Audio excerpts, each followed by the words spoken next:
This call to faith means submitting to Jesus as our King. If you're just learning about Christianity, or maybe you need some clarification, this is the place for you.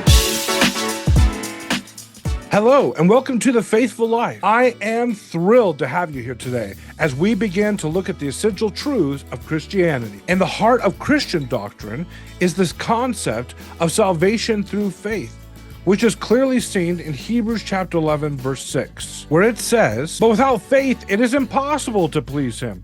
For he who comes to God must believe that he is, and that he is a rewarder of those who diligently seek him." Believing in God and recognizing that he wants us to seek him out is the driving force behind any Christian walk. However, the Christian understanding of faith goes beyond just mere belief. The writer in James reminds us that the demons both believe and tremble. Clearly then, Christian faith is more than just intellectual acknowledgement, but rather it is about trust and loyalty. Historically, the Greek word for faith that is used in the New Testament was also used by the Roman generals, who demanded not just a belief in their existence or a trust in their leadership, but a loyalty from their soldiers. This loyalty meant that when a general commanded, he expected his soldiers to carry out his orders with full commitment, regardless of the difficulty or the distance of the task. Likewise, for Christians, Jesus is not just our Savior, but our King, who calls for a faith